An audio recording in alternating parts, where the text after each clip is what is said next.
par exemple le MSR Reactor.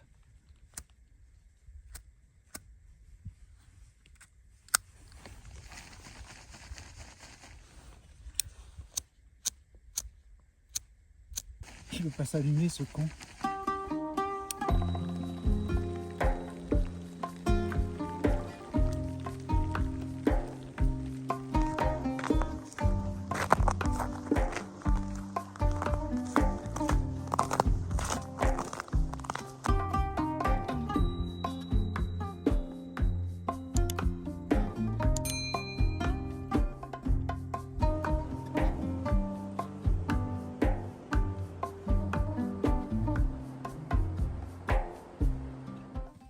Donc je profite de cette petite sortie pour vous présenter le réchaud que j'utilise pour faire fondre la neige. C'est le MSR Reactor. Donc c'est un système qui comprend un réchaud, vous voyez ici, qui est un réchaud de type radiant, qui n'a rien à voir avec les réchauds que vous utilisez sur les bonbonnes de gaz classiques. Alors ça se visse, hein, c'est pareil, il y a une valve à vis, ça vient se visser sur les cartouches de gaz classiques.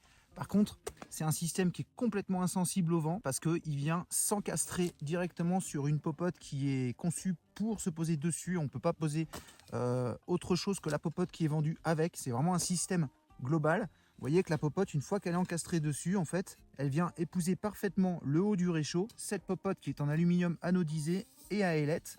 Et ce système d'ailettes fait que la répartition de la chaleur se fait très rapidement et de manière uniforme. On peut faire bouillir 1 litre d'eau à l'état gelé, donc à l'état de neige, en moins de 10 minutes, en 8-9 minutes avec ce type de réchaud. Ce système-là est très pratique si vous n'utilisez un réchaud que dans le but de faire fondre de la neige. Donc, si vous partez en hiver, bien sûr, en altitude, en moyenne ou en haute montagne, voire même si vous faites de l'alpinisme, c'est un réchaud qui est fait pour ça. Il n'y a pas de système de réglage de la puissance de chauffe, c'est-à-dire qu'on ouvre la valve, on démarre le réchaud, et c'est tout. Donc c'est pas du tout fait pour cuisiner, c'est vraiment fait pour faire fondre de la neige. On va rajouter un petit peu de neige. Je m'étais fait une petite réserve de neige dans l'abside hier soir quand j'ai posé le bivouac, histoire de pas justement avoir sortir de l'abri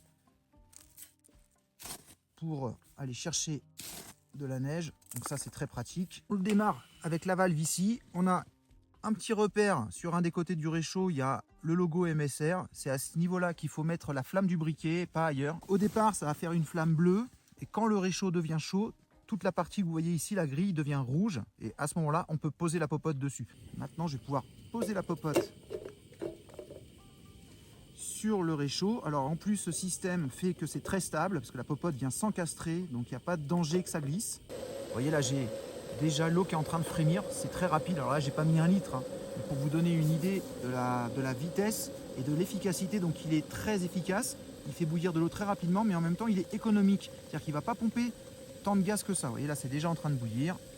Je vais arrêter. Et si vous partez en moyenne montagne ou en haute montagne, en hiver, et que vous comptez sur la neige pour pouvoir avoir de l'eau, à mon sens, c'est un des réchauds les plus efficaces. Il a 2 inconvénients, c'est le poids. Je n'ai plus le poids exact, je vous le mettrai dans le descriptif de la vidéo, mais il pèse quand même forcément beaucoup plus lourd qu'un réchaud classique. Au niveau de l'encombrement, tout vient s'emboîter dans la popote. Il se vend en plusieurs tailles. Il existe une version 0,75 si je dis pas de bêtises, et une 2 litres ou 1,5 litre, je crois que c'est plutôt 2 litres, qui est beaucoup plus grosse. Je pense qu'à 2 c'est parfait.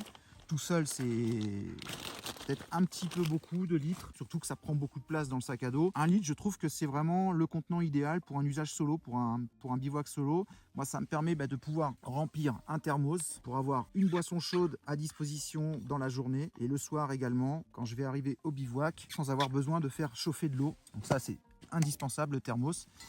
Et l'autre inconvénient, puisqu'on parlait des inconvénients de ce réchaud, l'autre inconvénient, c'est qu'il a un système de sécurité. Si jamais il se met en surchauffe, si par exemple vous oubliez de mettre la popote dessus lorsque vous l'allumez et qu'il devient rouge, il va se mettre en sécurité, donc il va s'éteindre, il va se couper. Et le problème, c'est que vous ne pourrez plus vous en servir après. Il faut le renvoyer chez le constructeur, il faut le renvoyer chez MSR pour que MSR le réinitialise et qu'on puisse s'en servir à nouveau. Ça veut dire que si vous partez sur une randonnée itinérante de plusieurs jours en hiver et que vous vous en servez mal, le réchaud, il ne pourra plus vous servir. Donc ça, c'est un gros problème. Je sais que sur les versions Jetboil d'MSR, les Windburner, je crois, si je ne dis pas de bêtises, il y a un système de sécurité également. Par contre, on peut le réinitialiser nous-mêmes. Là, c'est pas possible sur ce type de réchaud. Donc il faut vraiment faire très très attention. Et je pense que si je partais une semaine ou plus avec ce réchaud-là en hiver, je prendrais quand même en secours un petit réchaud à gaz classique, histoire de pouvoir me retrouver quand même avec un moyen de me faire chauffer de l'eau si jamais celui-ci venait à pu fonctionner. Voilà les amis, c'était la petite présentation du MSR Reactor, réchaud dédié à la fonte de la neige en bivouac hivernal. Si vous avez la moindre question sur ce réchaud, n'hésitez pas à la poser dans les commentaires. Si la vidéo vous a plu, encore une fois, un pouce, un partage, un commentaire, ça fait toujours plaisir. Nous on se retrouve très rapidement pour une autre vidéo. D'ici là, comme d'habitude, profitez de la nature tant que vous pouvez, mais surtout respectez-la. Prenez soin de vous. Ciao.